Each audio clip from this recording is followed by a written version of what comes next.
Guys, here we are at YouTube. Obama signs the NDAA. And we're going to go down here. I don't know if you've seen this yet. It has 879,680 views. Been up for quite a while now. Going to click on it. Give you a sneak preview.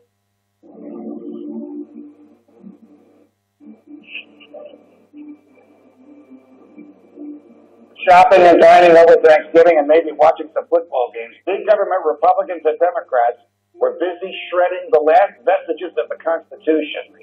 They're talking about inserting the Army into domestic law enforcement. Senator Lindsey Graham, who supports this bill, says, quote, "The homeland is part of the battlefield, and people can be held without trial, whether an American citizen or not." I, Barack Hussein Obama, do solemnly swear to preserve, protect, and defend the Constitution of the United States. The original Constitution, I think it is an imperfect document, and I think it is a document that reflects some deep flaws in American culture, the colonial culture nascent at that time. But I think we can say that the Constitution reflected an enormous blind spot in this culture, and that the framers had that same blind spot. It also reflected the fundamental flaw of this country that continues to this day.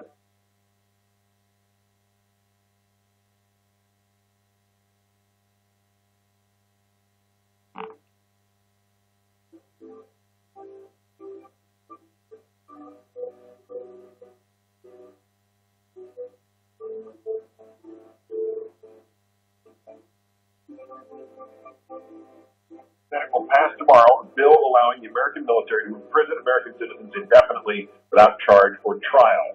Congress is essentially authorizing the indefinite imprisonment of American citizens without charge or trial. I think that denigrates the very foundation of this country. It denigrates the Bill of Rights. It denigrates what our founders intended. How bad is this? It's quite frankly absurd. I mean, here we are 10 years after 9/11, in the wake of the demise of Osama bin Laden, the only leader that Al-Qaeda has ever known. And we're passing a provision that would codify the indefinite detention without trial of suspected enemies of the state. And that includes, as you mentioned, American citizens apprehended here on U.S. soil. We have not codified indefinite detention without trial since the McCarthy era. That's how extreme this is. And the most amazing thing is that it's not necessary. So, Dyer, I'm an oath keeper. I'm the first Autonomous Reconnaissance Battalion out of Camp Pendleton, California. I absolutely could not, I can't imagine that we're living in a time where I have to worry about having to confiscate the weapons from the American people.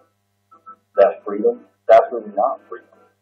That I have to worry that we're going to quarantine cities for purposes of keeping them in their hostage, like Katrina?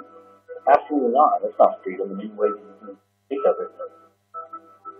I'm almost speechless whenever I try to talk about this, because I can't imagine that we're living in this kind of time. It really bothers me. Absolutely. I thought. Okay, guys, if you want to see this, just go to YouTube and put in Obama signs the NDAA. And I'll finish with something else over here.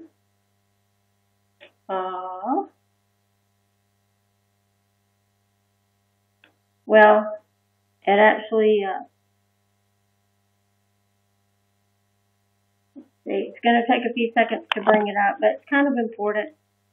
Well, it's not extremely important, but it's significant. I would say it's significant. I take it as significant. I think it's going to come up in a few seconds. Let's see. Where is that? Yeah, it's going to come up in just a few seconds.